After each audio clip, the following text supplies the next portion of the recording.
நாங்கள் கூடி வந்து உம்மை உயர்த்தும்படி, ஆராதிக்கும்படி, சமூகத்தில் உட்காரும்படி எங்களுக்கு தந்த சந்தர்ப்பத்திற்காக உமக்கு நன்றி ஆண்டவரே. இப்பொழுதும் நீர் எங்களோடு கூட பேசுகிறதான ஒரு நேரம் ஆண்டவரே, எங்களோடு கூட இடைபடுகிறதான ஒரு நேரம். இந்த வார்த்தைகளை அனுப்புவீராக. நாங்கள் வசனத்தை பெற்றுக்கொண்டவர்களாய் திரும்பி போக கர்த்தர் கிருபை தருவீராக.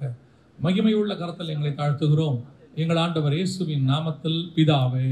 வருஷந்தோறும் 7 நாள் கர்த்தருக்கு இந்த பண்டிகையை ஆசரிக்க கடவீர்கள். இது உங்கள் தலைமுறைதோறும் செல்ல வேண்டிய நித்திய கட்டளை. 7ஆம் மாதத்தில் அதை ஆசரிக்க வேண்டும்.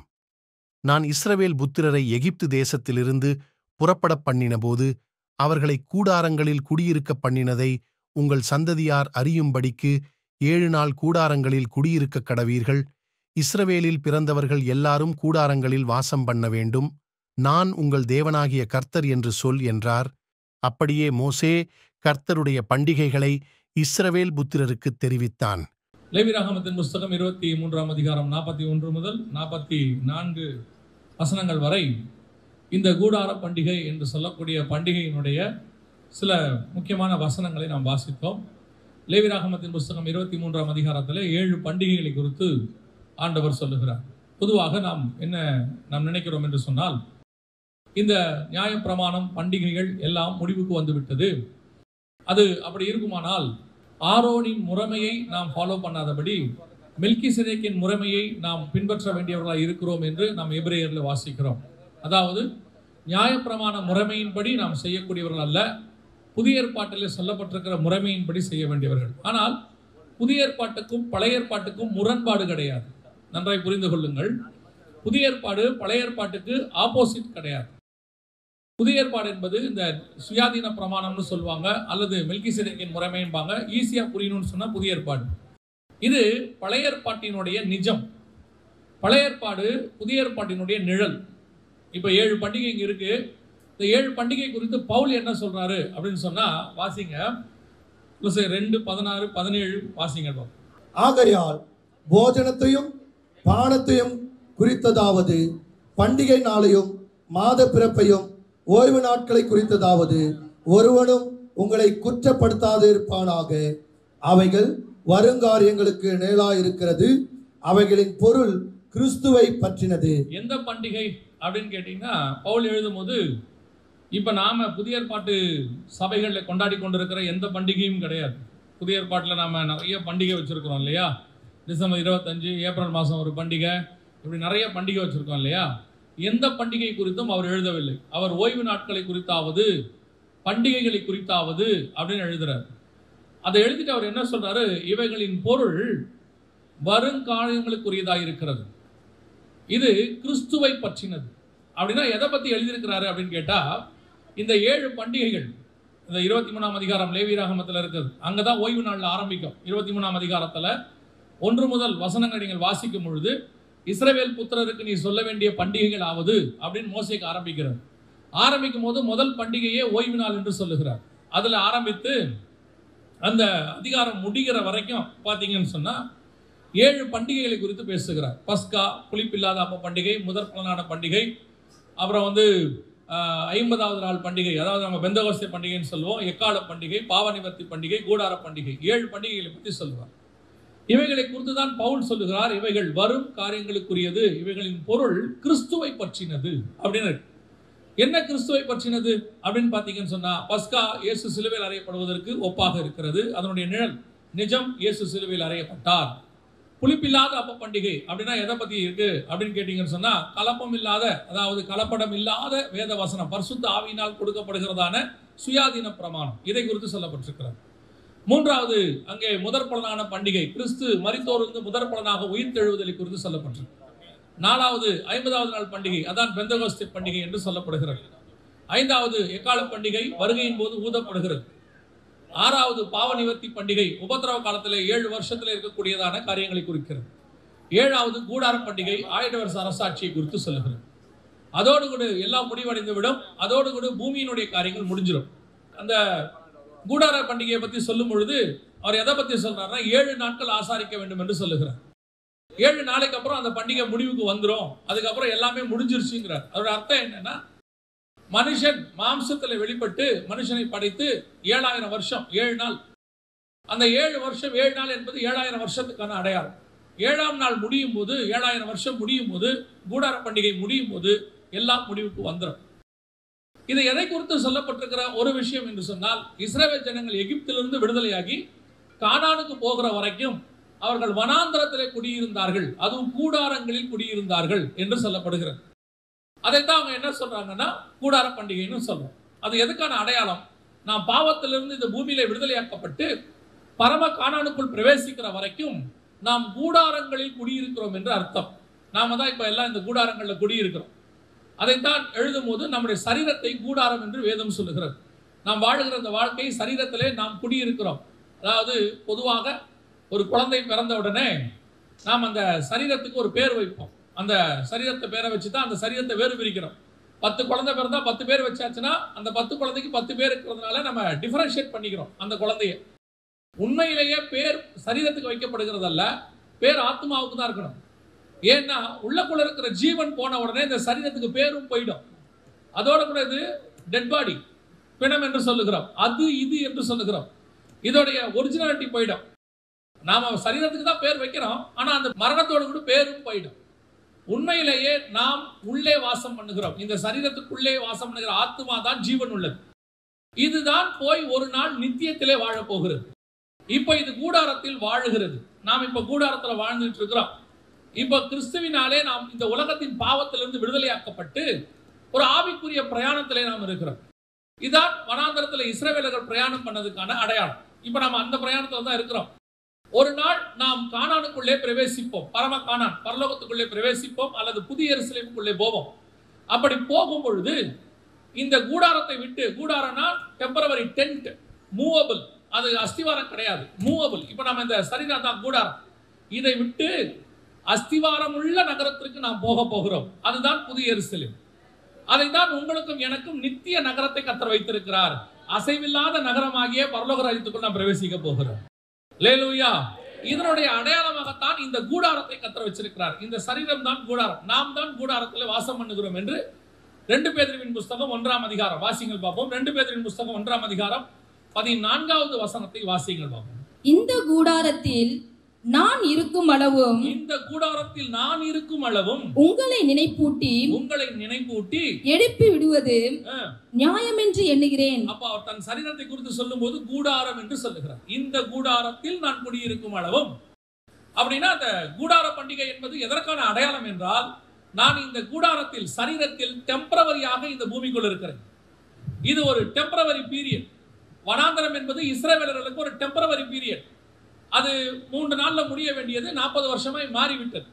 அப்படி அதே மாதிரி தான் நீங்களும் நானும் இந்த பூமியை விட்டு கடந்து போக வேண்டியவர்கள். அது வரைக்கும் இந்த சரீரமாகிய கூடாரத்தில் நாம் வாழ்ந்து கொண்டிருக்கிறோம். ஒரு நாள் இந்த கூடாரம் முடிவுக்கு வந்து நாம் நித்திய கூடாரத்துக்குள் பிரவேசிக்க போகிறோம். அஸ்திவாரம் உள்ள நகரத்துக்குள் நாம் பிரவேசிக்க போகிறோம். தேவன் தாமே கட்டி உண்டாக்கின அஸ்திவாரம் உள்ள நகரங்களுக்கு அவர்கள் காத்திருந்தார்கள். அஸ்திவாரம் உள்ள நகரம் எது? வெளிப்படுத்தல் 21:13-14 சொல்லுகிறது. அந்த நகரத்திற்கு 12 அஸ்திவார கற்கள் இருந்தது அப்படின்னு இருக்கு. அதுதான் அஸ்திவாரம் உள்ள நகரம். இப்ப இந்த பூமி அஸ்திவாரம் இல்லாமல் கூடாரம் அது அந்தரத்தில் இருக்கு. நாம இந்த பூமியில அஸ்திவாரம் போடாம நடந்துகிட்டு இருக்கோம். சரீரத்தை சொல்லுகிறேன், இங்க இருக்கிறோம். அப்படி இருக்கிற நாம் ஒரு அடையாளமாக இருக்கிறோம். எதுக்கு அடையாளமா இருக்கிறோம்? கூடாரத்துக்கு அடையாளமாக இருக்கிறோம். ஆனால் இந்த கூடாரத்தை குறித்து, கூடாரத்துக்குள்ளே பிரவேசிக்கும் பொழுது, நாம் அந்த பரம கானான் நோக்கி பிரயாணப்படும் பொழுது, இந்த கூடாரத்துக்குள்ளே கர்த்தர் விரும்பத்தக்கதான காரியங்கள் இருக்கணும். அதான் ரொம்ப முக்கியம். இஸ்ரவேல் ஜனங்கள் பிரயாணப்படும் போது ஒவ்வொருத்தரும் ஒவ்வொரு கூடாரத்துக்குள்ள குடியிருந்தார்கள். அவர்களுக்கு பிரதானமான கூடாரமாக ஆசரிப்பு கூடாரம் இருந்தது. அதுதான் இயேசு கிறிஸ்து மாம்சத்திலே அவர் வெளிப்பட்டார். நம்ம எல்லாருக்கும் முதற் பலனானவராக அவர் மத்தியஸ்தராக இருந்தார். அந்த கூடாரம் மத்தியில் இருந்தது. சுத்தி எல்லா கூடாரங்களும் இருந்தது. ஆனால் ஆசரிப்பு கூடாரத்துக்குள் பாவம் இல்லை. ஆனால் சுத்தி இருக்கிற கூடாரங்களிலே முறுமுறுக்கிறவர்கள் இருந்தார்கள். சுத்தி இருக்கிற கூடாரத்திலே கர்த்தருக்கு பிரியமில்லாதவர்கள் வாசம் பண்ணினார்கள்.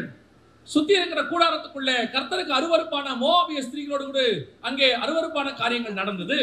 அதே மாதிரி தான் கிறிஸ்துவுக்குள்ளே இருக்கிறோம். பிரதான ஆசாரியராக கிறிஸ்து இருக்கிறார். அவர் ஆசாரிப்பு கூடாரமாக இருக்கிறார். அவரை சுத்தி நாம் பாளையம் இறங்கி இருக்கிறோம். நீங்களும் நானும் இன்னைக்கு கிறிஸ்துவுக்குள்ளாக இருக்கிறோம். நாமெல்லாம் கிறிஸ்தவர்கள், நாமெல்லாம் ஒரு சர்ச்சில் மெம்பர். ஆனால் இந்த கூடாரத்திற்குள் அவர் மத்தியஸ்தர் தான். நாம சுத்தியா இருக்கிறோம். இன்னைக்கு கடைசி காலத்துல ஒரு உபதேசம் இருக்கிறது, உங்களுக்கு தெரிஞ்சிருக்கும் என்று நினைக்கிறேன். அதாவது நித்திய ரட்சிப்பு அப்படின்னு சொல்லி அந்த நித்திய ரட்சிப்பை தவறாக புரிந்து கொண்ட உபதேசம். அவங்க என்ன சொல்லுகிறார்கள்?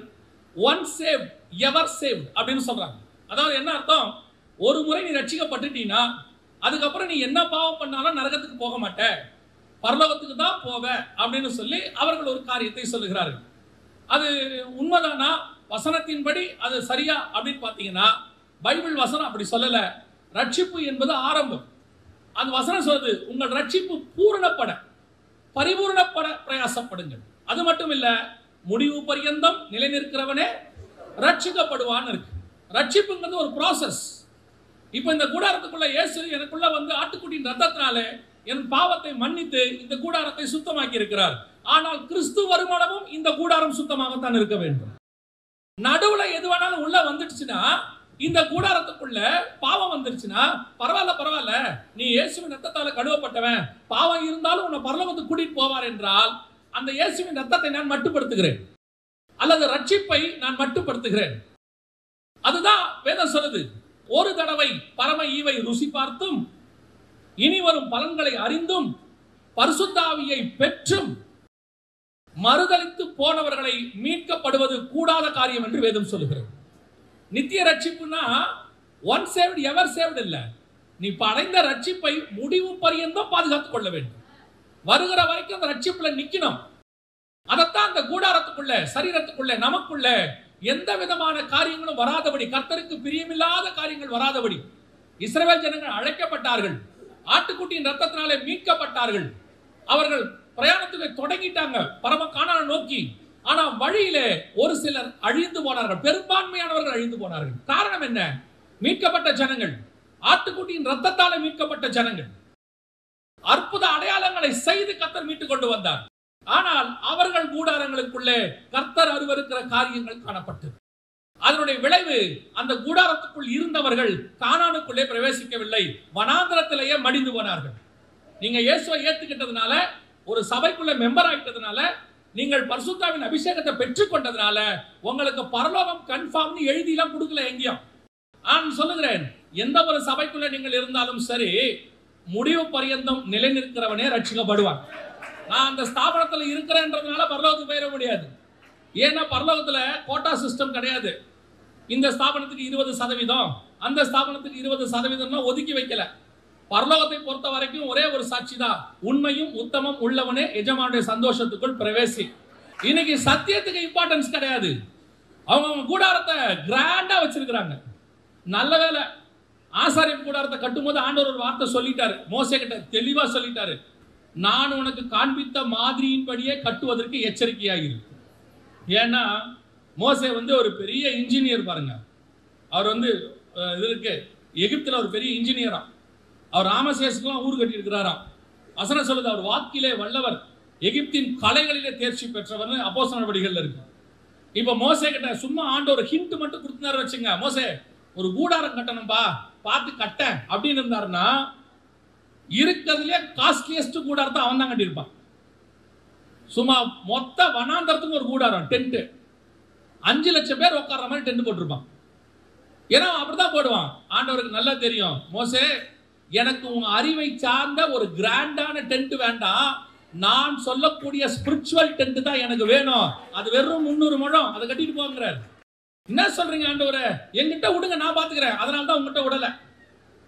உங்ககிட்ட விட்டா நீ பார்த்துப்பேன்னு எனக்கு தெரியும். நான் உனக்கு என்ன காட்டணும் அதன்படி செய். கர்த்தர் காட்டுகிறபடி நான் கட்டி இருப்பேன். ஆனால் அந்த கூடாரத்தை கட்டுகிற மொத்த பொறுப்பையும் கர்த்தரே எடுத்திருப்பார். இன்னைக்கு அப்படித்தான் என் கூடாரம் இருக்கு, என் சரீரமாகிய கூடாரம் அப்படித்தான் இருக்கு. ஏன் இஷ்டப்படி எனக்கு உள்ள ஆசை இருக்குது, என்னென்னமோ உள்ள இருக்கு. சில விஷயங்களை தியானிக்கும் போது ஒரு சில கூடாரங்களை ஆண்டவர் எனக்கு ஞாபகப்படுத்தினார். அதுல வாசியுங்கள். ஒரு கூடாரத்தை குறித்து சொல்லப்பட்டிருக்கிறது. ஆதியாகமத்தின் புஸ்தகம் 31ஆம் அதிகாரம் 33வது வசனத்திலிருந்து வாசிங்க. அப்பொழுது லாபான் யாக்கோபின் கூடாரத்திலும் லேயாளின் கூடாரத்திலும் 2 வேலைக்காரர்களின் கூடாரத்திலும் பிரவேசித்து பார்த்தும் ஒன்றும் கண்டுபிடிக்கவில்லை.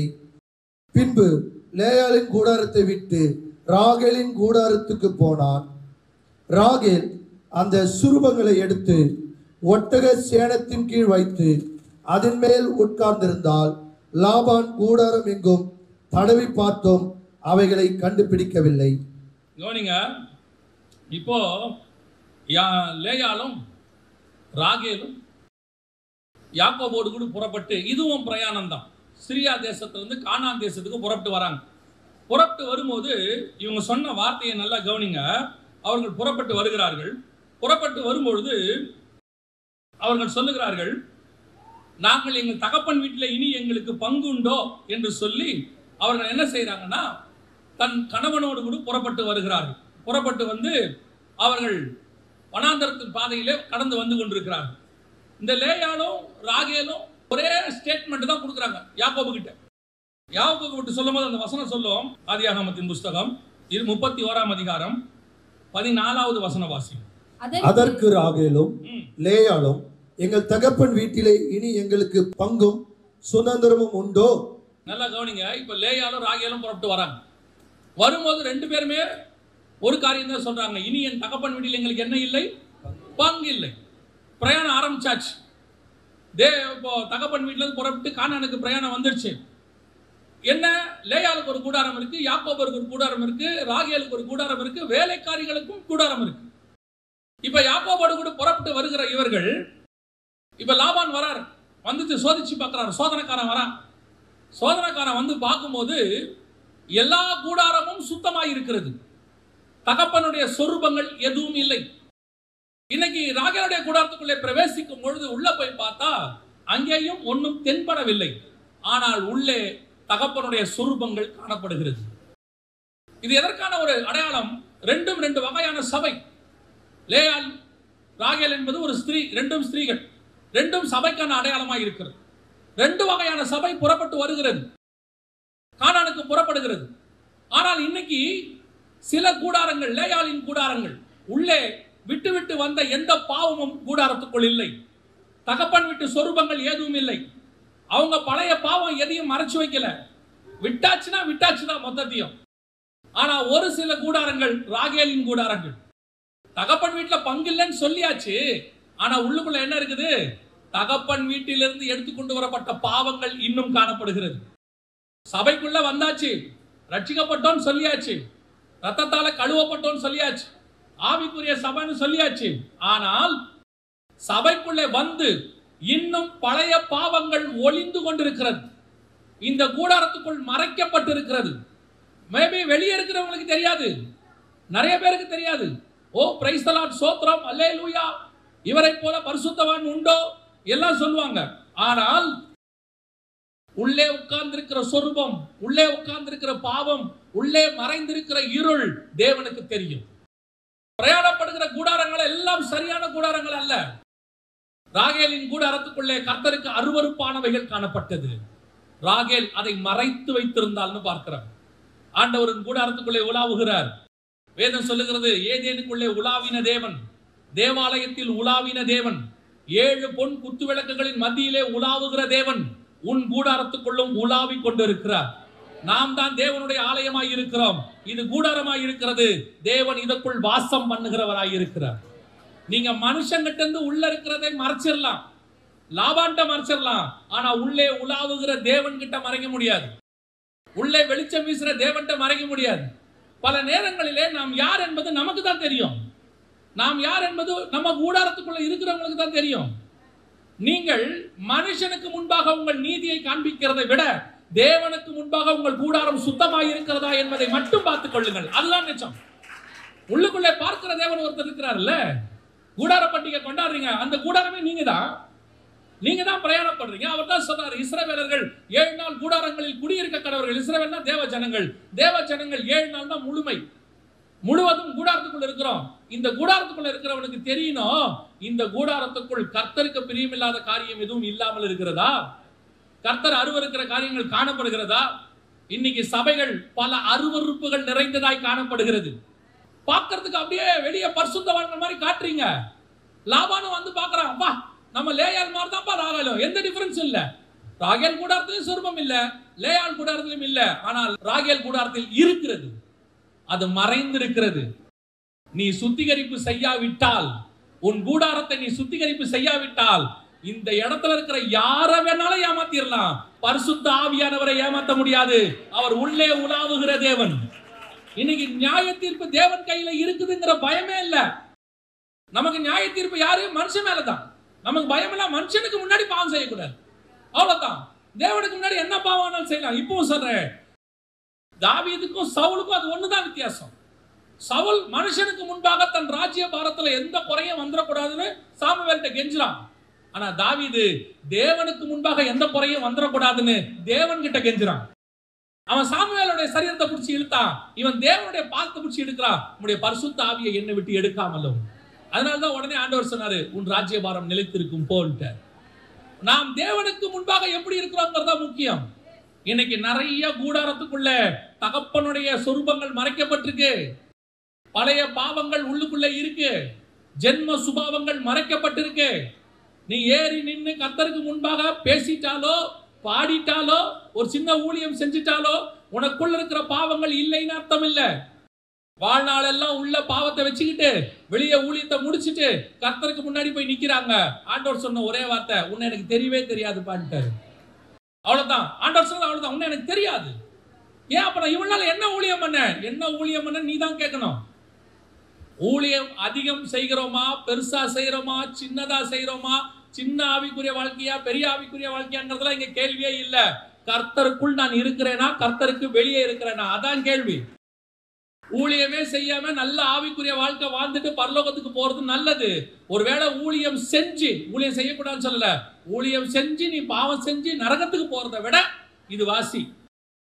நிறைய பேருடைய கூடாரங்களை கர்த்தர் பார்த்து கொண்டு இருக்கிறார். அநேகருடைய கூடாரங்களுக்குள்ளே கர்த்தருக்கு பிரியமில்லாதது மறைஞ்சிருக்குது. சுத்திகரிப்பு செய்யுங்க, அதான் ஆண்டவர் விரும்புறாரு. சிம்சோன் அவர் என்ன பண்ணாராம், செத்த சிங்கத்துக்கிட்ட இருந்து தேன் எடுத்து சாப்பிட்டாராம். சரி, அது பலகீனம். தேனை பார்த்தோன்னே ஒரு ஆசை வந்துருச்சு, சாப்பிட்டாரு. நியாயமா அவர் என்ன செய்யக்கூடாது, சாப்பிடக்கூடாது. ஏன்னா செத்த சரீரத்துக்கிட்ட அவரு போகக்கூடாது. ஏன்னா அவருடைய பிரதிஷ்டை அது, கர்த்தர் அவருக்கு வச்சிருக்கிறது. அந்த அவருடைய அழைப்பின்படி அவர் என்ன செய்யக்கூடாது, செத்தது ஒன்றுகிட்டையும் அவர் போகக்கூடாது. போயிட்டாரு. சில நேரத்துல பலகீனம், போய் தேன் எடுத்து சாப்பிட்டுட்டாரு. ஆனா அவர் பண்ண தப்பு என்ன தெரியுமா, தேன் சாப்பிட்டது தப்பு தான், அதுல மாற்று கருத்துமே இல்லை. அவர் என்ன பண்ணாரா, தான் தேனை எடுத்ததையும் எங்கிருந்து எடுத்தார் என்பதையும் தன் தாய் தகப்பனுக்கு அறிவிக்காதிருந்தான் இருக்கும். சிம்சோன் இருக்கிற சுபாவம் என்னன்னா, தான் பாவம் செஞ்சிருவான், அதை அறிக்கை பண்ணி விட்டு விடுகிற சுபாவம் அவனுக்கு இல்ல. இப்ப அவன் அறிக்கை செஞ்சு விட்டு இருந்தா என்ன ஆயிருக்கும் தெரியுமா? கவனிங்க, சிம்சோன் தேன் எடுத்து சாப்பிட்டு அவங்க அப்பா அம்மா கிட்ட சொல்லலையாமா, தன் தாய் தந்தையின் இடத்துல அறிவிக்கவில்லை அப்படின்னு இருக்கு. ஒரு நாள் வந்தது, பெலிஸ்தியர் பிடிச்சு கொண்டு போய் அவன் தலையை மொட்டை அடித்தார்கள். நம்ம எல்லாருக்கும் தெரியும். ஏன் பிடிச்சாங்கன்னா, பெலிஸ்தியர் மொட்டை அடிச்சாங்க. இதுக்கு என்ன காரணம், ஏன் அவன் மொட்டை அடிச்சான்? இல்ல, பெலிஸ்தியர் சிம்சோனுடைய தலை முடியில தான் பவர் இருக்குது, அதனால மொட்டை அடிச்சாங்க. ஆக்சுவலா காரணம் அதல்ல, அது பெலிஸ்தியருடைய காரணம். தேவன் ஏன் அனுமதி கொடுத்தார் தெரியுமா? சிம்சோன் ஒருவேளை தன் தாய் தகப்பனிடத்துல போய் சொல்லி இருப்பானால், அறிக்கை பண்ணி இருப்பானால், நான் இந்த மாதிரி சிங்கத்துக்கிட்ட இருந்து எடுத்துட்டேன்னு சொன்னா அவன் தாய் தகப்பன் சொல்லியிருப்பாங்க, எப்பா நீ என்ன பண்ணிருக்க கூடாது, சிங்கத்துக்கிட்ட இருந்து எடுத்துருக்க கூடாது, அந்த செத்ததுக்கிட்ட இருந்து போயிருக்க கூடாது, தப்பு பண்ணிட்ட. இதுக்கு ஒரே ஒரு பரிகாரம் தான் இருக்கு, பாவ நிவர்த்தி ஒண்ணுதான் இருக்கு. என்ன பண்ண தெரியுமா? என்ன 6 இருக்கும் வசனம் சொல்லும், ஒருவேளை அவன் செத்ததை பீருண்டது கிட்ட போய் தொட்டு விட்டால் அவனுக்கு அவன் ஆசாரியன் இடத்துல போய் காட்ட கடவன். ஆசாரியன் என்ன செய்வானா தெரியுமா? அவன் தலைமுடியை சிரைத்து அந்த தலைமுடி வளர்ற வரைக்கும் அவனை வீட்டுக்குள்ள வச்சிருப்பாங்களாம். இப்போ சிம்சோன் ஒருவேளை அந்த பாவத்தை எங்கிருந்து எடுத்தாங்கிறத தகப்பன்கிட்ட சொல்லியிருந்தானா, தாய்கிட்ட சொல்லியிருந்தானா, அவங்க சொல்லியிருப்பாங்க, இதுக்கு ஒரு பரிகாரம் இருக்கு, வா நம்ம போவோம், ஆசாரியன்கிட்ட போவோம், முடிய மொட்டை அடிப்பாங்க, வளர்ற வரைக்கும் நீ வீட்டுக்குள்ளேயே இரு, உன்னை பத்திரமா நாங்க பாத்துக்கிறோம்னு சொல்லியிருப்பாங்க. சிம்சோன் மறைச்சதோட விளைவு. ஆனால் சிம்சோன் பரிசுத்தவான்கள் லிஸ்ட்ல வரணும், விசுவாச வீரர்கள் லிஸ்ட்ல என்ன செய்யணும், வரணும். அது கர்த்தருடைய திட்டம். எபிரேயர் 11:31-32 வரணும். அவன் வேணும் வச்சு அழைப்பது, அவனை கொண்டு வந்தே ஆகணும். வேற வழியே இல்லை. சிம்சோன் பரிகாரம், உன் முடியை எடுக்கணும். நீயா எடுத்திருந்தா உனக்கு நல்லது, நீ எடுக்கவில்லையா, நானே அதை ஆளை வைத்து எடுப்பேன், நானே ஆளை நியமிப்பேன். ஆனா நான் எடுக்கும் போது கொஞ்சம் வலிக்கும், நான் எடுக்கும் போது கொஞ்சம் கஷ்டப்படணும். அதுக்கு தான் ஆண்டவர் சொல்றாரு, உன் கூடாரத்துக்குள்ள இருக்கிறத பாவ நிவர்த்திய நீங்களே பண்ணிட்டா நல்லது.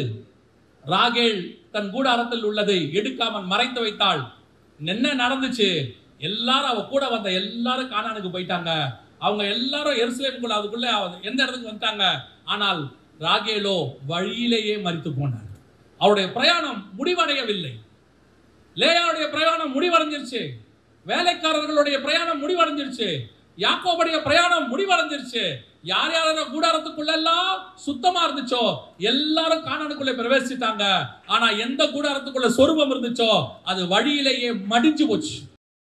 அந்த எச்சரிப்பை தான் கர்த்தர் கொடுக்கிறார். உங்கள் கூடாரங்களை கொஞ்சம் ஆராய்ந்து பாருங்கள். எது மேல உட்கார்ந்திருக்கிறீங்க, எதை மறைச்சுக்கிட்டு உட்கார்ந்திருக்கிறீங்க, யாருகிட்ட மறைக்கிறீங்க, அதான் ரொம்ப முக்கியம்.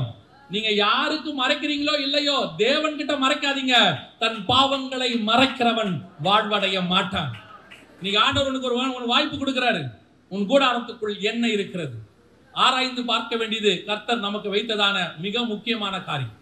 இன்னைக்கு ஆராய்ந்து பார்க்கணும். இல்லைன்னா ராகேல் மாதிரி போகிற வழியிலேயே பல நேரங்களிலே நாம் மடிந்து போவதற்கு வாய்ப்பு இருக்கிறது. இன்னைக்கு சுத்திகரிக்கிறதுக்கு ஆண்டவர் ஒரு வாய்ப்பு கொடுக்கிறார். அறிக்கை செய்து விட்டு விட்டால் அவன் தேவனிடத்திலிருந்து இரக்கம் பெறுவான் அப்படின்னு. இது முதலாவது தேவன் சொன்ன கூடாரத்திற்குள் இருக்கக்கூடியதான, அதாவது அழைப்பு பெற்று வந்த கூடாரம் தான் ரெண்டும். அந்த கூடாரத்துல நாம் மறைத்து வைத்ததான காரியங்களுடைய விளைவு. இரண்டாவது இன்னொரு கூடாரத்தை குறித்து வாசிங்கள். ஆதியாகமத்தின் புஸ்தகம் 9ஆம் அதிகாரம் 20-21 வாசிங்கள். நோவா பயிரிடுகிறவனாகி திராட்சை தோட்டத்தை நாட்டினான். அவன் திராட்சை ரசத்தை குடித்து வெறி கொண்டு தன் கூடாரத்தில் வஸ்திரம் விலகி படுத்திருந்தான். இது இரண்டாவது. இப்போ இந்த சம்பவத்தை குறித்து முதல்ல ஒரு சில காரியங்கள் நான் சொல்லி விடுகிறேன். இந்த ஜலப்பிரளயத்துக்கு முன்னாடி உள்ள பாவங்கள் என்ன? ஜலப்பிரளயத்துக்கு முன்னாடி உள்ள பாவங்கள் என்ன? வாசிங்க. மத்தேயு எழுதின சுவிசேஷம் 24ஆம் அதிகாரம் 37-38 வாசிங்க. நோவாவின் காலத்தில் எப்படி நடந்ததோ அப்படியே மனுஷகுமாரன் வரும் காலத்திலும் நடக்கும். எப்படியெனில் ஜலப்பிரளயத்துக்கு முன்னான காலத்திலே நோவா பேடைக்கு பிரவேசிக்கும் நாள் வரைக்கும் ஜனங்கள் புசித்தும் குடித்தும் பெண் கொண்டும் பெண் கொடுத்தும் ஜலப்பிரளயம் வந்து அனைவரையும் வாரிக்கொண்டு போகும் மட்டும் உணராதிருந்தார்கள். அப்படியே மனுஷகுமாரன் வரும் காலத்திலும் நடக்கும். நல்லா கவனிங்க. ஜலப்பிரளயத்துக்கு முன்னாடி ஜனங்க எப்படி இருந்தாங்களாம்? புசித்தும் குடித்தும் பெண் கொண்டும் பெண் எடுத்தோம். இது ஒவ்வொன்றுத்துக்குமே விளக்கம் இருக்குது. ஆனா இன்னைக்கு நமக்கு தேவையானது இப்ப இதுக்கான விளக்கமாக லூக்கால ஆண்டவர் இதையே விளக்கமா சொல்லி இருக்கிறார். வாசிங்க. லூக்கா எழுதின சுவிசேஷம் 21ஆம் அதிகாரம் 34வது வசனம் வாசிங்க. உங்கள் இருதயங்கள் பெருந்திண்டியினாலும், அந்த புசித்துன்னு இருக்கு இல்லையா, அங்க புசித்துன்னு இருக்குல்ல, மத்தியில வாசிச்சோம்ல 36, 37, 38ல புசித்தும் அப்படின்னா சாப்பிடுறது தப்பு இல்ல. என்ன சொல்ல வராரு? சாப்பிடுறது தப்பு இல்ல, பெருந்திண்டி தப்பு. சாப்பிடுறது தப்பு இல்ல, சாப்பிட்டுக்கிட்டே இருக்கிறது தப்பு. சில ஆட்கள் எப்படி இருப்பான்? சாப்பிட்டுக்கிட்டே இருப்பான். பெருந்திண்டி அப்படின்னா சாப்பிடுறது. அங்க புசித்துன்றதுக்கு பெருந்திண்டி இருக்கு. இரண்டாவது வெறியினாலும். எந்த வெறி? அங்க என்ன இருக்கு? குடித்து அப்படின்னு இருக்கு இல்லையா? அந்த குடித்து அப்படின்னா இங்க வெறின்னு இருக்கு. அதோட அர்த்தம் என்ன? இப்ப வாசிங்க. ஆதியாகமத்தின் புஸ்தகம் அந்த 9ஆம் அதிகாரம் 21 வாசிங்க. அவன் திராட்சை ரசத்தை குடித்து வெறி கொண்டு, திராட்சை ரசத்தை குடித்து வெறி கொண்டு. இதே பாவம் தான் ஜலப்பிரளயத்துக்கு முன்னாடி இருந்துச்சு. இதே பாவம் எங்க இருந்துச்சு? ஜலப்பிரளயத்துக்கு முன்னாடி இருந்துச்சு. ஜலப்பிரளயத்துக்கு அப்புறம் நோவா திராட்சை ரசத்தை குடித்து வெறித்து வெறி கொண்டு அப்படின்னு. இப்ப நிறைய பேர் இதுக்கு ஒரு விளக்கம் கொடுக்குறாங்க வேத வல்லுநர்கள். மேபி அது கரெக்டா கூட இருக்கலாம், அதை கூட நீங்க வச்சுக்கலாம் ஒரு விளக்கமாக. ஏன் அப்படின்னு கேட்டா, நோவாவுக்கு ஜலப்பிரளயத்துக்கு அப்புறம் கிளைமேட் மாறினதுனால இந்த திராட்சை ரசம் ஈஸ்ட் ஃபார்ம் ஆகி அதுல இருக்கக்கூடியதான அந்த போதை நோவாவுக்கு தெரியல, அவர் குடிச்சு அது வெறிச்சிட்டாருன்னு இருக்கும். மேபி இருக்கலாம். ஏன் அப்படின்னு கேட்டீங்கன்னா, அந்த ஜலப்பிரளயத்துக்கு முன்னாடி உள்ள காலத்துல அவங்க புசிச்சாங்க, குடிச்சாங்க, வெறி கொண்டாங்க, எல்லாம் செஞ்சாங்க. ஆனா நோவா அப்படி செஞ்சான்னு இல்லை. நோவா எப்படி இருந்தான்? தேவனோடு கூட சஞ்சரித்து கொண்டிருந்தான். நோவா எப்படி இருந்தான்? நீதிமானாக இருந்தான். அப்ப அந்த புசித்து குடித்து வெறி கொள்ற கூட்டத்துல யாரும் இல்ல, நோவா இல்ல. ஆனா இப்ப கூடாரத்துக்குள்ள என்ன இருக்குது? இப்போ திராட்சை ரசத்தை குடித்து வெறித்து நிர்வாணம் உள்ள வந்துடுச்சு. இப்ப நோவா தெரிஞ்சு செஞ்சாரா தெரியாம செஞ்சாரான்னு தெரியாது. ஆனால் அவர் நீதிமான். அவர் யாரா இருந்தாரு? நீதிமானாக இருந்தாரு. அவர் ஜலப்பிரளயத்துக்கே தப்பிச்சிட்டாரு. இந்த உலகத்தையே காப்பாத்திட்டாரு. இன்னைக்கு இருக்கிற எல்லா சந்ததிகளையும் காப்பாத்தின மிக முக்கியமான ஊழியத்தை யார் பண்ணது? நோவா தான் பண்ணாரு. ஜீவராசிகள்ல இருந்து எல்லாத்தையும் அந்த மினிஸ்ட்ரியை கர்த்தர் யார்கிட்ட கொடுத்தாரு? நோவா கிட்ட கொடுத்தாரு. இப்ப நோவாவுடைய கூடாரத்துக்குள் கர்த்தர் அருவருக்கிற ஒரு காரியம் இருக்கு. அது தெரிஞ்சு வந்துச்சா தெரியாம வந்துச்சான்னு தெரியாது. ஒருவேளை நோவா தெரியாம தான் செய்திருக்க வேண்டும் அப்படி நம்ம வச்சுக்கலாம். ஏன்னா முன்னாடி குடித்து வைத்ததுல அவர் இல்ல. ஆனால் நோவா அப்படி செய்தது நிமித்தம் உள்ளுக்குள்ள என்ன வந்துருச்சு? நிர்வாணம் வந்துருச்சு. நிர்வாணம் வந்தது மட்டுமல்ல, ஆண்டவர் என்ன பண்றாரு? அந்த ஆதியாகமத்தின் புத்தகம் 9ஆம் அதிகாரம் 1வது வசனத்தை வாசிங்க பார்ப்போம். பின்பு தேவன் நோவாவையும் அவன் குமாரரையும் ஆசீர்வதித்து, இப்ப இவங்க 4 பேர் என்ன ஆயிட்டாங்க? ஆசீர்வாதமான சந்ததியா மாறிட்டாங்க. நோவா 3 பசங்க, சேம் காம் யாபேத் 3 பசங்க. இப்ப 4 பேர் என்னவா மாறிட்டாங்க? ஆசீர்வாத சந்ததி. இப்ப 4 கூடாரம் இருக்கு. சேமுக்கு ஒரு கூடாரம், யாபேத்துக்கு ஒரு கூடாரம், காமுக்கு ஒரு கூடாரம், நோவாக்கு ஒரு கூடாரம். 4 கூடாரம் என்ன கூடாரம்? ஆசீர்வதிக்கப்பட்ட கூடாரம். எந்த ஆசீர்வாதம்? கர்த்தரால் ஆசீர்வதிக்கப்பட்ட ஒரு கூடாரம். ஆனால் இப்போ நோவாவின் கூடாரத்துக்குள் தெரிந்தோ தெரியாமலையோ உள்ளுக்குள்ளே குடிவெறி வந்து நிர்வாணம் வந்ததனுடைய விளைவு என்ன ஆயிடுச்சு தெரியுமா? ஒரு கூடாரம் சபிக்கப்பட்டு விட்டது. அடுத்த வசனம் வாசிங்க, 24வது வசனம் வாசிங்க. நோவா திராட்சரசத்தின் வெறி தெளிந்து விழித்த போது தன் இளைய குமாரன் தனக்கு செய்ததை அறிந்து, கானான் சபிக்கப்பட்டவன் தன் சகோதரரிடத்தில் அடிமைகளுக்கு அடிமையா இருப்பான் என்றான். 4 கூடாரத்துல ஒரு கூடாரம் என்னவாயிருச்சு? சபிக்கப்பட்ட கூடாரமா மாறிடுச்சு. கர்த்தர் ஆசீர்வதித்த சந்ததியில என்ன வந்துருச்சு? சாபம் வந்துருச்சு. எந்த சாபம் வந்துச்சு? ஜலப்பிரளயத்துக்கு முன்னாடி என்ன பாவம் இருந்துச்சோ அந்த பாவம் இப்ப எங்க வந்துருச்சு? நோவாவின் கூடாரத்துக்குள்ள. தெரிஞ்சு வந்துச்சா தெரியாம வந்துச்சா நமக்கு தெரியாது. இப்ப நான் உங்களுக்கு உதாரணம் சொல்றேன் பாருங்க. எபேசு சபையை பார்த்து கர்த்தர் ஒரு வார்த்தை சொல்றாரு. என்ன வார்த்தை சொல்றாரு அப்படின்னு பாத்தீங்கன்னா, வெளிப்படுத்தின விசேஷம் 2:6 வாசிங்க. நான் வெறுக்கிற நிக்கோலாய் மதஸ்தரின் கிரியைகளை நீயும் வெறுக்கிறாய், இது உன்னிடத்தில் உண்டு. நான் வெறுக்கிற நிக்கோலாய் மதஸ்தாருடைய உபதேசத்தை நீயும் வெறுக்கிறாய். எப்போ? முதல் சபை எபேசு கிட்ட. 3வது சபை பெர்கமு கிட்ட என்ன சொல்றாரு பாருங்க, வாசிங்க 15வது வசனம் 2:15. அப்படியே நிக்கோலாய் மதஸ்தருடைய போதகத்தை கை கொள்ளுகிறவர்களும் உன்னிடத்தில் உண்டு, அதை நான் வெறுக்கிறேன். ஒரு காலத்துல சபைக்குள்ள வெறுக்கப்பட்ட உபதேசம் இன்னொரு காலத்தில் சபைக்குள் காணப்படுகிறது. புரியுதா? எபேசு சபையில் வெறுக்கப்பட்ட நிக்கோலாய் மதஸ்தாருடைய உபதேசம் பெர்கமு சபையில இருக்குங்கிறாரு. ஜலப்பிரளயத்துக்கு முன்னாடி இல்லாத குடிவெறி, திராட்சரச வெறி ஜலப்பிரளயத்துக்கு பிறகு எங்க இருக்குது? நோவாவின் கூடாரத்துக்குள் இருக்கு. அது அவங்களுக்குள்ள இருந்தது. ஒரு நாள் இந்த கூடாரத்துக்குள் வந்தது. இந்த கூடாரத்துக்குள் வந்ததனுடைய விளைவு 4 சந்ததியில ஒரு சந்ததி சபிக்கப்பட்டு போச்சு. இன்னைக்கு இதுதான் சபையினுடைய ஆவிக்குரிய சபைகளுடைய நிலைமை. ஒரு காலத்தில் என்னென்ன பாவங்கள் சபையிலே வெறுக்கப்பட்டதோ, எந்தெந்த காரியங்கள் பாவம் என்று சொல்லப்பட்டதோ, எது சபைகளுக்குள்ளே வரக்கூடாது என்று சொல்லப்பட்டதோ அத்தனையும் இன்னைக்கு சபைகளுக்குள்ளே வந்து விட்டது. 30 வருஷத்துக்கு முன்னாடி பரிசுத்தவான்கள் எதெல்லாம் சபைக்குள்ள வரக்கூடாதுன்னு தடுத்து வச்சாங்களோ அத்தனையும் இன்னைக்கு மாடர்னைஸ்ட் சர்ச்சஸ் என்ற பேர்ல அத்தனை பாவமும் உள்ள வந்து உட்கார்ந்துக்குச்சு. அன்னைக்கு வெறுக்கப்பட்ட நிக்கோலாய் மதஸ்தாரோட உபதேசம் இன்னைக்கு உள்ள வந்து போச்சு. அன்னைக்கு இல்லாத கூடாரத்துக்குள் இல்லாத குடிவரி இன்னைக்கு வந்து போச்சு.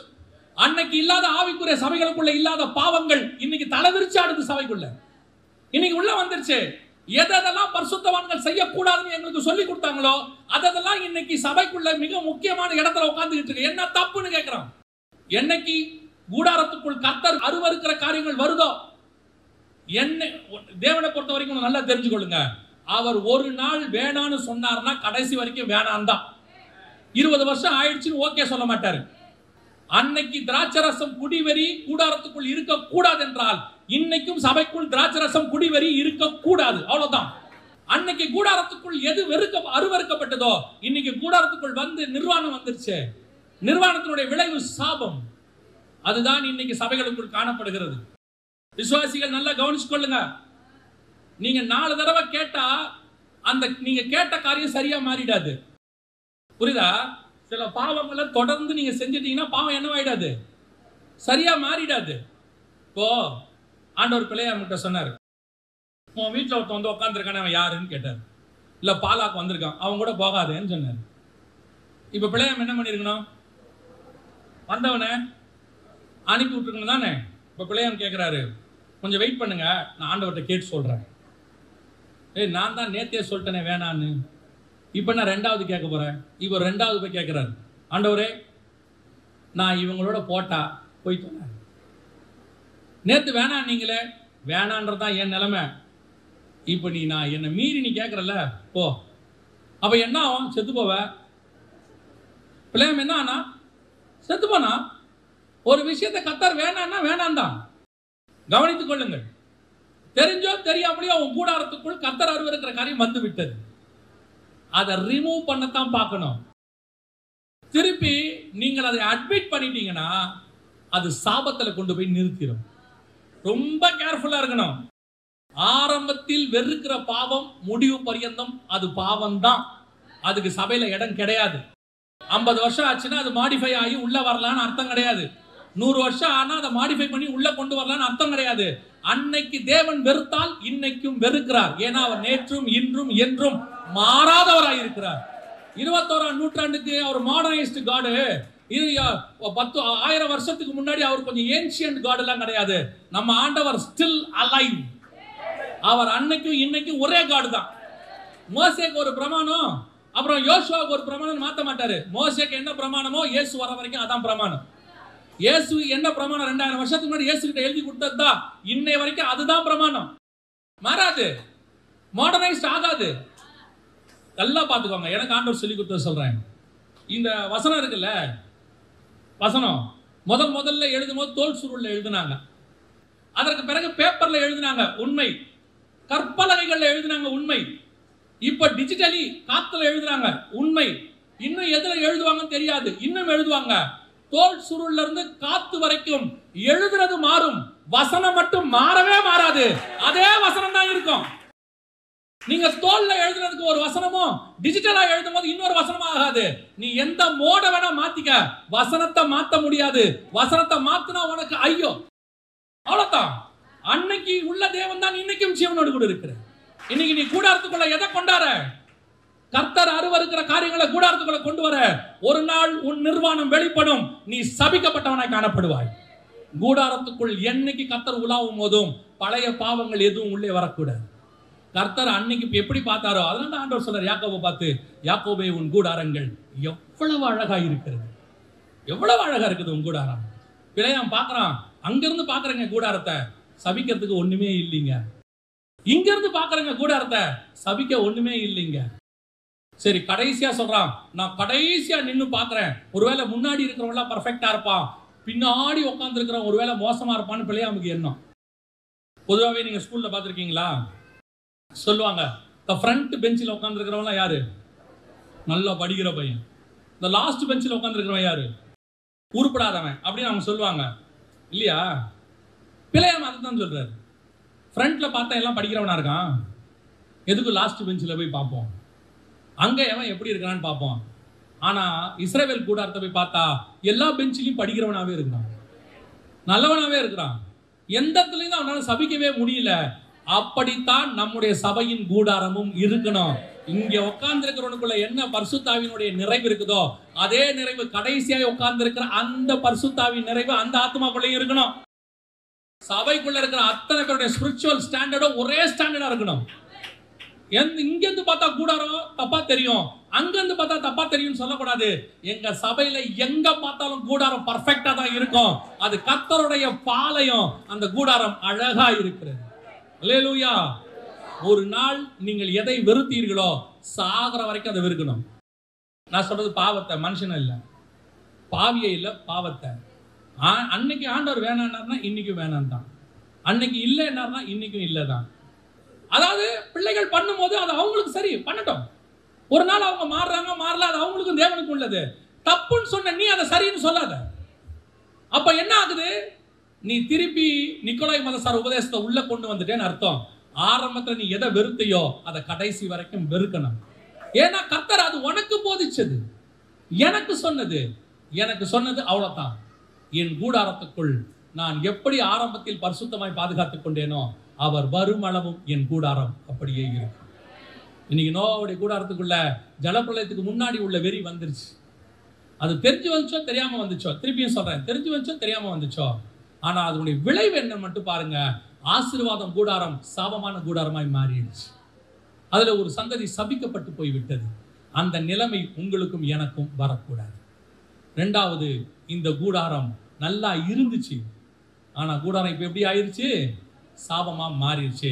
ராகேல் கூடாரம் ஆரம்பத்துல இருந்தே சாபம் தான். ஆனா இது அப்படி இல்லை. ஆரம்பிக்கும் போது நல்லா தான் இருந்துச்சு, போக போக உள்ள என்ன வந்துருச்சு? சாபம் வந்துருச்சு. ஆனா கடைசியா ஒரு கூடாரத்தை பார்க்க போகிறோம்.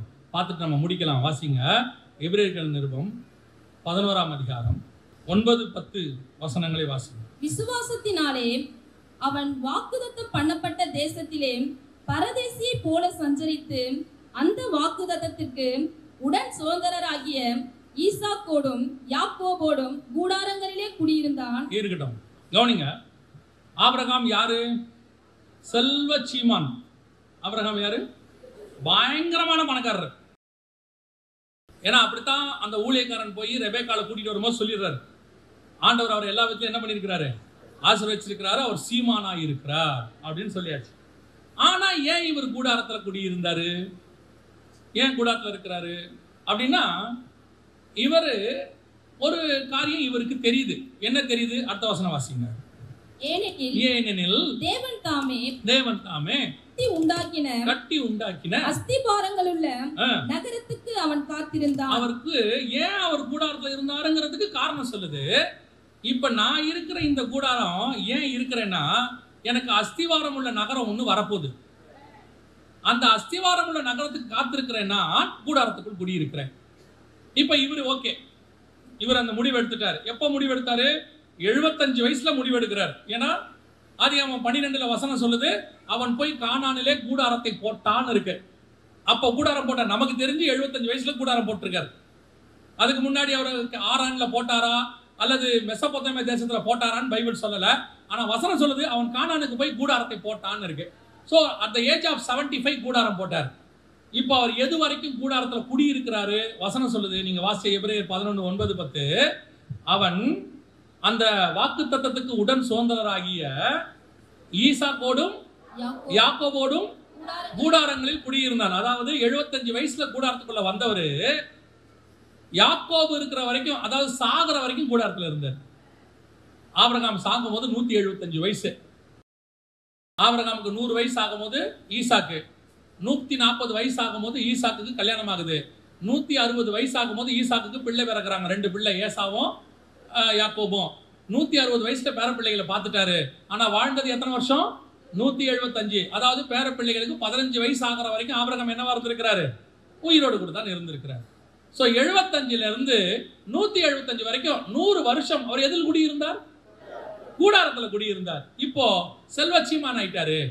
அடுத்து ஈசாக்கு வர வர பலத்து ஐஸ்வர்யவன் ஆனான். பையனும் என்னவாயிட்டான்? பயங்கர பணக்காரன் ஆயிட்டான். நானும் பணக்காரன் ஆயிட்டேன், பையனும் பணக்காரனா இருக்கான். ஆனால் ஆரம்பத்தில் நான் ஒரு பிரதிஷ்டையில ஒரு விசுவாசத்துல இருந்தேன். என்ன விசுவாசம் தெரியுமா? நான் ஏன் வீடு கட்டல? ஆபிரகாம் காலத்துக்கு முன்னாடியே வீடு கட்டிட்டாங்க எல்லாரும். காயினே போய் கோட்டை கட்டிட்டாருன்னு வசனம் சொல்லுது. நகரம் கட்டினான், சிட்டி கட்டினான். அதற்கு பிறகு நிம்ரோத் போய் பாபிலோனை கட்டினான். அசூர் போய் என்ன கட்டினானா? நினிவேயை கட்டினான். அங்க இருக்கு, பைபிள்ல இருக்குது. அவங்களே அப்ப சிட்டி கட்டி வீடு கட்டிட்டாங்கல்ல. இவ்வளவு பேரு வீடு கட்டும் போது நான் மட்டும் கூடாரத்துல இருக்கேன். பாக்குறவன் என்ன பைத்தியக்காரனா சொல்லுவான். என்ன சொல்லுவான்? என்ன பிரதர் இவ்வளவு பணம் வந்துருச்சு, கஞ்சனா இருக்கிறீங்களே, நல்லா வீடு கட்டினா என்ன, மழையில பாருங்க தண்ணி கூடாரத்துக்குள்ள வருது. அவர் சொல்லுவாரு, இருக்கட்டும் பிரதர், ஏங்க பையன் பிறந்துட்டான், சரி உங்க காலம் தான் அப்படி. பிரதிஷ்டையில வந்தீங்க, ஆரம்பத்துல வரும்போது பயங்கரமான பிரதிஷ்டை. இப்ப பிள்ளைங்க வந்துட்டாங்க, நாளைக்கு பிள்ளைங்களுக்கு கல்யாணம் ஆகி ஈசாக்கு மனைவி வந்துருச்சு, இப்ப ஈசாக்குக்காவது ஒரு வீடு கட்டலாம்ல, இல்லைங்க அவனுக்கு ஒரு கூடாரம் போட்டாச்சு. என்னங்க அவனையும் கூடாரத்துல வைக்க சொல்றீங்க? அவன் மனைவி வந்தா அவளுக்கு ஒரு கூடாரம் போட்டோம், அவளுக்கும் கூடாரம் தானே, அவளுக்கு ஒரு வீடு கட்ட மாட்டீங்களா? இல்ல இல்ல. சரி, அடுத்து யாக்கோபு, ஏசா, எல்லாருக்கும் கூடாரம் தான். ஏங்க கூடாரத்துல இருக்கிறீங்க? நாங்க கூடாரத்துல இருக்கிறதுக்கு காரணம் வீடு கட்ட முடியாம இல்ல. நல்லா புரியுதா? வீடு கட்ட முடியாம இல்ல, எங்களுக்கு ஒரு வீடு வரப்போது, அதை நினைச்சு இந்த கூடாரத்துக்குள் நாங்கள் குடியிருக்கிறோம். அவன் வீடு கட்ட முடியாம கூடாரத்துல ஏழையா இல்ல, வீடு கட்டுறதுக்கு வழி இல்லாம இல்ல. அவனுடைய எண்ணம் என்ன தெரியுமா? எனக்கு வீடு கட்டி தரேன்னு ஆண்டவர் சொல்லிட்டாரு, அவர் தர வரைக்கும் இந்த கூடாரத்துக்குள் தான் நான் இருப்பேன். நான் ஆரம்பிக்கும் போது எப்படி இருந்தேங்கிறது முக்கியம் இல்ல, நான் எவ்வளவு பணக்காரனானது முக்கியம் இல்ல, கோடீஸ்வரனானது முக்கியம் இல்ல, எனக்கு பிள்ளைகள் பிறந்து அவர்கள் கோடீஸ்வரன் ஆகிறது முக்கியம் இல்ல. என் பிரதிஷ்டை, என் எதிர்பார்ப்பு, என் விசுவாசம் முடிவு பரியந்தம் நிலைநிற்கிறவனே ரட்சிக்கப்படுவான். நான் கடைசி வரைக்கும் என்னுடைய விசுவாசத்தில் நிற்பேன். இன்னைக்கு நிக்கிறோமா? எத்தனை பேர் ஆரம்பிச்ச பிரதிஷ்டையில் நிக்கிறீங்க? எத்தனை பேர் ஆரம்பிக்கும் போது இருந்த விசுவாசம் இருக்குது? விசுவாசத்தை துவக்கினவரும் அந்த கூடாரத்துக்குள்ள விசுவாசத்துல இருந்தா. என்ன விசுவாசத்துல இருந்தா தெரியுமா? வசனம் தெளிவா தெரியுது. தேவன் தாமே கட்டி உண்டாக்கின அஸ்திவாரம் உள்ள நகரங்களுக்கு அவன் அது காத்திருந்தான். அதனால எப்படி இருந்தான் தெரியுமா? அந்நியரும் பரதேசிகளும் என்று அறிக்கையிட்டு. அவனுடைய எண்ணம் என்ன தெரியுமா? நீங்க என்ன வேணா சொல்லிட்டு போங்க, இல்லைங்க உங்களுக்கு இங்க வீடு கட்டினா தான் உங்களுக்கு காடு கொடுப்போம், காடு வேணாம். வீடு கட்டினா தான் கார் வாங்க முடியும், கார் வேணாம். நான் இப்போ லிட்டரா நீங்க எடுத்துக்காதீங்க. இப்ப நான் சொல்றது அப்படியே என்ன எடுத்துக்காதீங்க, லிட்டரா எடுத்துக்காதீங்க. நான் ஆபிரகாமுக்கு சொல்றேன், இல்ல ஆபிரகாம் இங்க நீ அஸ்திவாரம் போட்டா தான் உனக்கு இது கிடைக்கும். வேணாம். இந்த கூடாரத்துல நான் ஏன் குடியிருக்கிறேன்னா இதெல்லாம் வாங்க முடியாதுங்கிறதுக்காக இல்ல, எனக்கு ஒண்ணு வரப்போது, அதை வாங்கணும்னா நான் இதுல இருக்கணும், அதனால தான் நான் இதுல இருக்கேன். அர்த்தம் என்ன தெரியுமா? ஏன் இஸ்ரவேல் ஜனங்களை கூடாரங்கள்ல கர்த்தர் குடியிருக்க சொன்னார் தெரியுமா? கானான் தேசத்துக்கு வந்த பிறகு, வீடு கட்டின பிறகு கர்த்தர் சொல்றாரு, வருஷா வருஷம் ஒரு 7 நாளைக்கு எதில் குடியிருங்க, 7 நாள் கூடாரத்துல இருங்க. அவன் மற்ற நாள் வீட்டுல தான் இருந்தான், அதனால வீடு கட்டக்கூடாதுன்னு அர்த்தம் இல்ல, அவன் வீட்டுல தான் இருந்தான். ஆனா 7 நாள் மட்டும் எதுல இரு. எதுக்காக உன்னை கூடாரத்துல இருக்க சொல்றீமா? நீ ஒரு பிரயாணத்தில் இருக்கிறாய். You are in the temporary world. அது உன் மைண்ட்ல இருந்துகிட்டே இருக்கணும். இந்த உலகத்துல எனக்கு வீடு இருந்தாலும் சரி, எது இருந்தாலும் சரி, இது அத்தனையும் டெம்பரரி. ஒரு நாள் இந்த கூடாரம் புறப்பட்டு அஸ்திவாரம் உள்ள நகரங்களுக்கு சந்திக்க போயிடும். இது நித்தியமானல, அதுதான் நித்தியம். அந்த எண்ணம் இருக்கணும். அது மறந்துட கூடாதுன்றதுக்கு தான் கூடாரத்துல வருஷத்துக்கு ஒரு தடவை குடியிருக்க சொன்னார். நான் ஒரு கூடார வாசி, இந்த உலகம் எனக்கு ஒரு டெம்பரரி வேர்ல்டு, இது நான் இருக்கிறது. எனக்கு என்ன இருந்தாலும் சரி, ஆண்டவர் சொல்றாரு, நீ போய் கானான் தேசத்துல வீடு கட்டிக்கோப்பா, என்னவா பண்ணிட்டு போ, விதை அது முளைக்கும், 100 மடங்கு வரும், என்ன வேணாலும் கட்டிக்கோ. ஆனா ஒண்ணு மட்டும் தெரிஞ்சுக்கோ, வருஷத்துல 7 நாள் கூடாரத்துல குடியிரு. எதுக்கு ஆண்டவர் இருக்க சொல்றீங்க?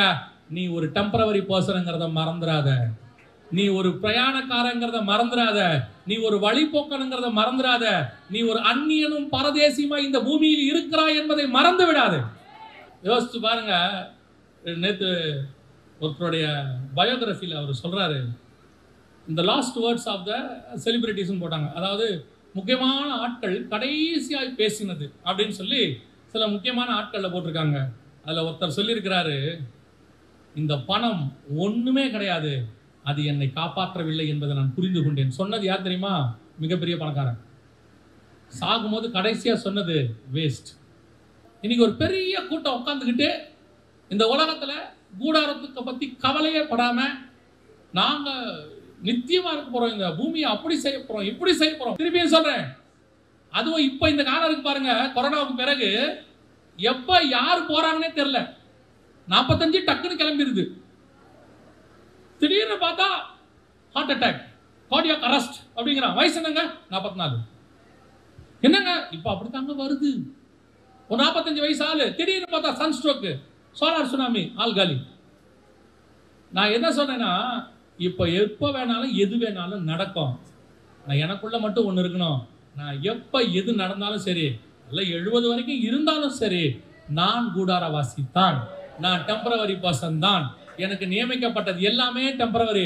உங்க அப்பாவும் டெம்பரவரி, உங்க அம்மாவும் டெம்பரவரி. ஒரு நாள் ஒன்று விட்டு போயிடுவாங்க. நீ அழுதா மட்டும் வந்துட போறாங்க எழுந்திருச்சு. ஆண்டவர் எப்போ கூப்பிட்டாலும் போயிட்டே இருக்க போறோம். அது எவ்வளோ காலமோ என்னவோ.